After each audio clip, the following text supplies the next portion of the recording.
Hello and welcome to my home. This weekend I decided to try something different and try to set up for the whole week. I've seen the videos, but I've never been that intentional with my weekend. So I thought I'd give it a try. Let's get started with a to-do list. With you and I, the future is bright.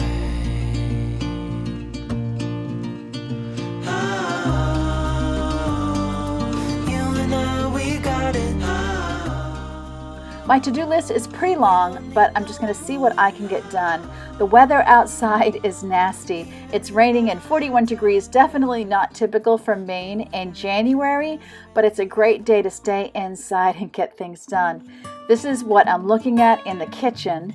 It's a bit of a mess, and so I'm going to start there on my morning routine, getting the dishes put away and the kitchen tidied up and then the dishwasher refilled again. Most of my family is gone for the day, so that is another great reason to be getting a lot done. Somewhere, somehow, I guess I lost it all. Try to keep it up and standing tall. Why don't you stay, 'cause I could really use a friend. Stay, please stay, 'cause my heart really needs a man.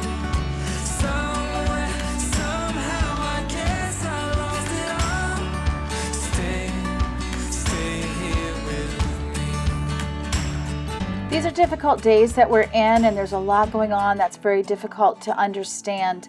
I appreciate all the more being in my home, taking care of my family, doing the things that God has called me to do. I try very hard not to get too anxious about what is going on in the world, but to be putting that in God's hands. Why don't you stay, 'cause I could really use a friend.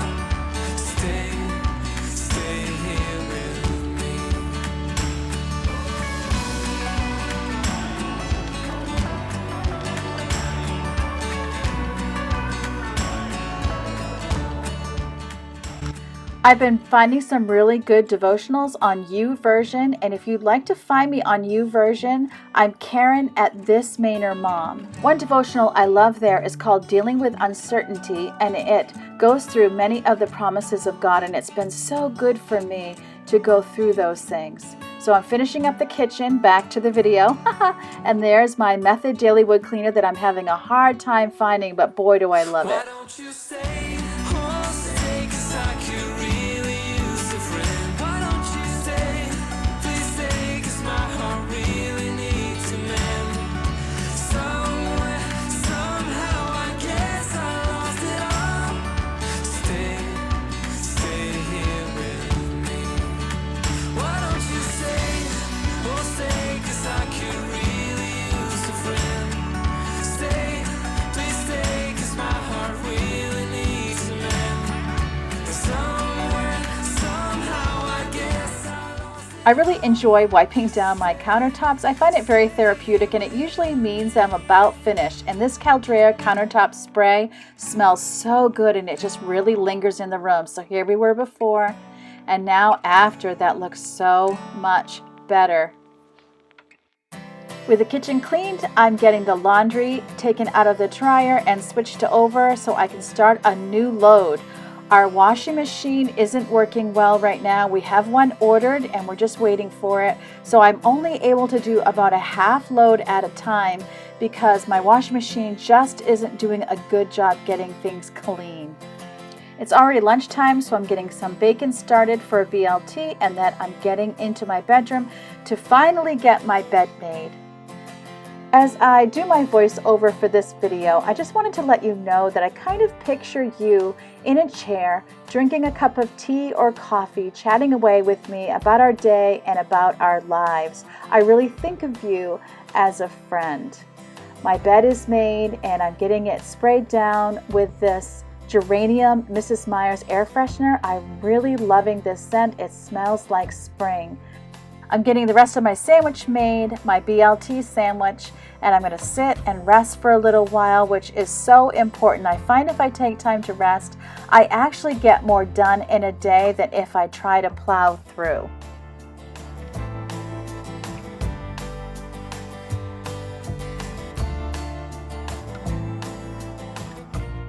My morning routine is finally done. I didn't get started till 11 o'clock this morning, so I'm kind of moving a little slow, which is fine. I just ate my lunch. I'm about to make my daughter's lunch. We're trying a new pizza crust. I guess it's really not new. I think we've used it before, but it's the Bob's Mill gluten-free, and I'm going to try to divide that in half. So I'm going to do that now, and then I'm going to get started on the rest of my list.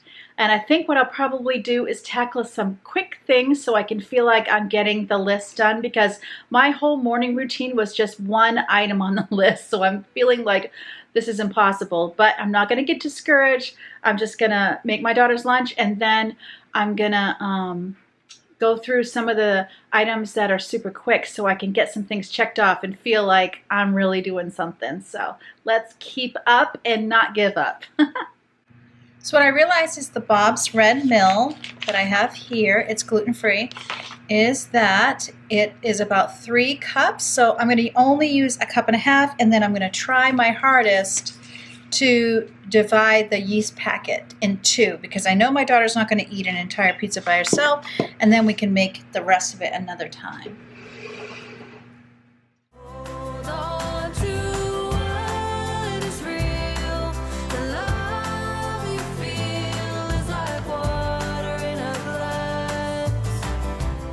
So I'm going to see how much is in here for yeast. If you hear whirring in the background, that's my convection on my oven. So it's possible if it's just 1 tablespoon. Oh yeah, not even a tablespoon. So just about a tablespoon. So I'm going to add a ½ tablespoon. And honestly, I could use my own yeast next time, or I could just add it now to the flour. I'm not sure how that would work, but I think I'm going to try that. I'm just going to add it to the flour when I store the flour that I'm not using, or the gluten-free, and then I'll have it all ready for the next one. I think I'll do that. So it says, using the ingredients on the back, a tablespoon of olive oil if I have what I'm supposed to use, and then let's see, 3/4 cup of warm water. 1 tablespoon of olive oil. I'm using extra virgin olive oil because that's what I have.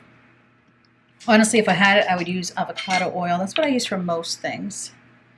Okay. Oh, and then 2 eggs, but she doesn't eat eggs, so I'm going to replace it with, you go 1 tablespoon of chia seeds per egg to 3 tablespoons of water. So that's what I'm going to do. Now, according to the back of the pizza crust, you could also use, what does it say? 2 tablespoons of flaxseed meal, or I would be using 1 to 3 tablespoons of water. We always use chia seeds. So I measured my 3 tablespoons of water for the chia seeds. And now, oh, it would have been better, honestly, I didn't even think of it. Usually with chia seeds, it's better if you soak them a little. So I'm just mixing them to the top of the water to let them incorporate that water a little bit. It's better if you let them absorb the water and swell. And if you're using them for health purposes, it's even better if you grind them up a little bit too before you use them. Then they'll incorporate into your body easily. So I'm going to mix this up now. This could not be easier, because usually I make my own dough, and I've tried making dough just using my regular recipe but substituting in like King Arthur gluten-free flour, and that actually works pretty well. So I'm kind of anxious to see. I can't remember trying this, but I feel like I have tried this Bob's Red Mill, and so I'm kind of anxious to see how that's going to work. But it's always sad when we have a pizza night and my daughter can't do it too. There, I'm just using this spatula to make sure I don't have any flour at the bottom. So it says to let it rise with plastic wrap over it for 20 minutes.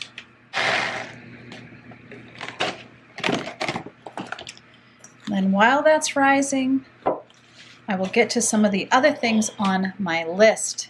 So I'm going to give myself credit where credit is due. I've got something done. Woohoo!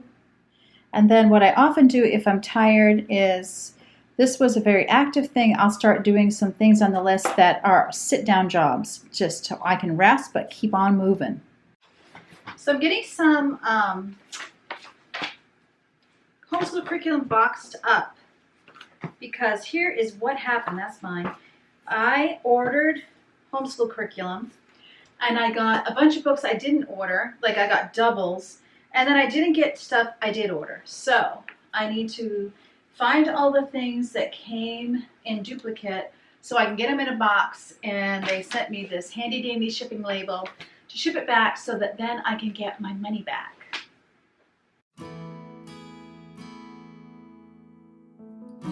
Okay, I'm not going to tape that up until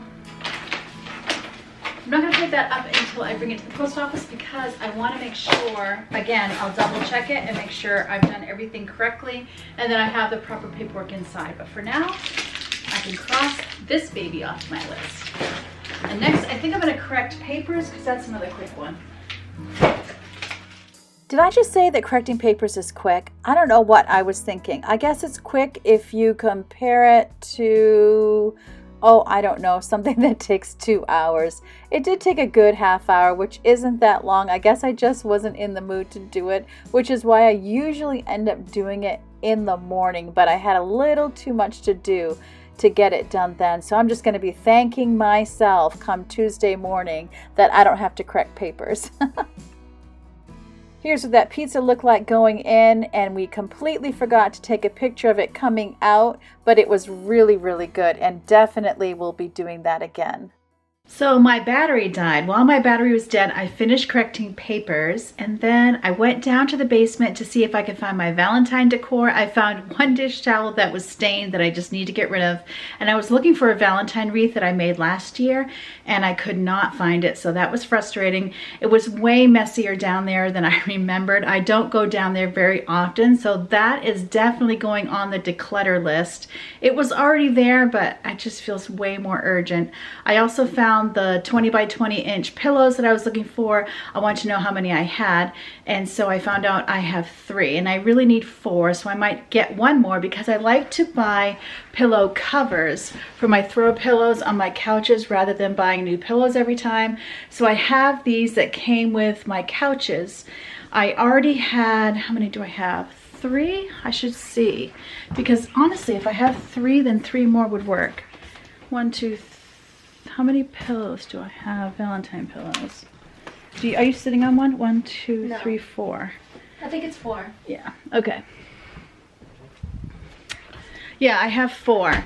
So I have my Valentine pillows, and they're 18 by 18, and then I wanted one that was bigger to go behind them, like a pink fluffy one I thought would be pretty, before I kind of show those as this is my Valentine decor, but I'll probably just show you the process, because I can never wait. And then I had this little wreath.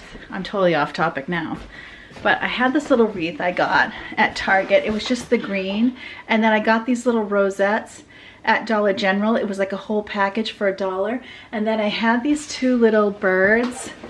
See, is that focused? Ooh.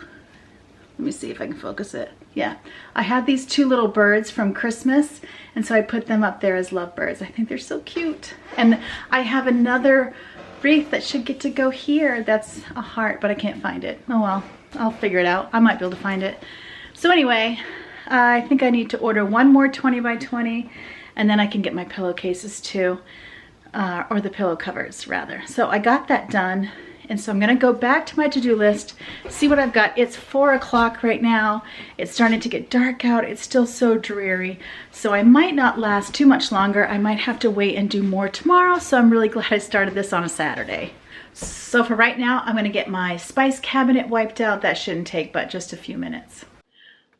I just thought I'd let you know I'm gonna be using the Mrs. Meyer's honeysuckle scent. I love this scent so much. Anything right now that smells like spring It's good for me. I'm not needing to see if any of these spices have expired because I did that before Thanksgiving and then again before Christmas.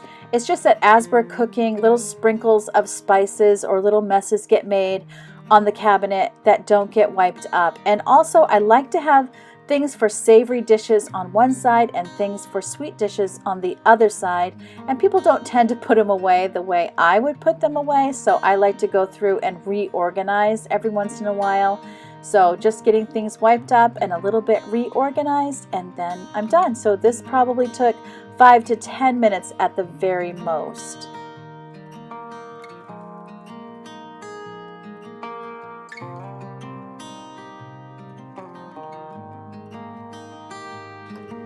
All right, that's done. Feels good. Feels good. This I didn't end up needing to do. And this is done. Our friend Denise, BeachSandinmyHair, from the comments section, wanted some advice concerning purging books. I've actually already purged my books, and so I wanted to really think about what helped me do it because I was always a lover of books. The first piece of advice I have is figure out where are these books going to go, when can I take them there, and how am I going to do it? So get out the box, everything that you need, and come up with a plan, put it on the calendar as to when you're going to do this. Because if you don't, you might remove them from the shelf, put them in a box, and then get cold feet later and decide to keep them. Ask me how I know. So it's best if you start out with a plan. Then I want you to just think, how many books do I reasonably want to store? So that's the first step, or one way to do it. So if you figured out 10, 20, 30, it really doesn't matter how many, but think about how many books do I really want to have? Then you can remove them from the shelf, pick, let's say you had said 20, pick your 20 top books, put them on the shelf, get rid of the rest. That's one way to do it. And it can be a little bit hard or feeling harsh, but think about this as you do this. Think, am I going to read them again? Why am I keeping these? Why am I holding on to them? Maybe there's a section that you really loved. Could you take a picture of it? Could you write it down in a journal? Do you have to keep the whole book? That's the other question. So are you going to read it again, or are you going to use it again? And if you are going to use it again, is there a way you could take out the part you're going to use? When you're deciding whether or not to keep a book, think, if somebody told you that there was a leak in the roof and all of your books were ruined, which books would you be the most upset about? That's another way to choose. What books would you really be upset to lose? We hold on to things for a variety of reasons. Sometimes it's just, maybe it was a stage of life we want to remember. Maybe we want to remember the person that bought us the book. There's just a lot of very emotional reasons why we keep things, and it's good if you can plug yourself into what are the reasons that are keeping this book or these things in your life, and is it a big enough reason to actually let it take up real estate in your house? And then think, if worse came to worse, could you replace the book if you got rid of a book by mistake and then realized later that it was a mistake? What could you do about that? Could you replace it? Could you afford to replace it? Could you get it from the library? Could you afford to replace the book digitally? The bottom line is, you have to tell yourself, I don't have room for these books in my life anymore, and I need the space. And then you have to just bite the bullet and get rid of them. But I promise you, most books are replaceable if you do make a mistake. And other books you can read digitally. I know you can do it, and I'd love to hear more about your journey in the comments. And if anyone else has gone through purging their books, let me know in the comments section how that went for you. There have been a couple times I have replaced a book. It was because I was doing a Bible study on that book. I didn't think I would do another one on that same book, and then it happened, and so I had to replace the book. And it was really no big deal. It was $10 or $15. I replaced the book. But nowadays, I don't really have the problem of keeping books. If I know I'm done reading it, I get rid of it quickly and I donate it, and that always helps me feel better about getting rid of something. As far as getting tax forms done, I wanted to share with you what I do. I have a file folder that is for all of the home improvement receipts that we've done in 2020. Then I already called the mortgage company to get any of that information I need. The rest my husband pretty much needs to print out, but I wanted to show you this. I thought it might help someone else. Every year we take a large Gladlock bag, just a regular large size you get in the grocery store, and I write the year on it and I write taxes. And then any forms that we have that I'm going to be using or need to keep for our taxes for that year, I put in the Gladlock bag, and then we file it in our filing cabinet like that. Then if we ever need it, it's all right there. Even in a file folder, I feel like sometimes that stuff can get messed up, it can fall out, whatever. We have just found it really effective to use these, and because you only have to keep 7 years worth, it's really easy to just take the whole bag and shred it, do however you want, burn it, do whatever you want to do to get rid of them, and it's been really easy to maintain. So right now what I'm going to do is I'm going to get that file folder of tax documents and, of receipts of home improvement, and then I'm just going to add them up with a calculator, and that will be all I'm doing, and I'll put the whole lot of it in here with a piece of paper on top that will total it all up. And then the rest of the stuff my husband can get for his work and that type of thing we need to print from online. Everything in the file is from 2020, so it's easy just to pull the whole thing out so I can get it added up. Phew, I'm telling you, I am pooped and ready to be done. I think I put a few too many things on my list, but that's okay. I'll learn and do better next time. I didn't do my meal plan so that I could do my groceries. So I'm actually going to put that in a separate video, and I didn't make my biscuits, and that's going to go in a separate video too. I feel like this one is going to be long enough as it is, and so it would be better to put those in a separate one that you might actually have already seen before this one. So I hope this was helpful and encouraging to you, and remember, as always, that God loves you, and I love you too, and I can't wait to see you next time. With you and I, the future is bright.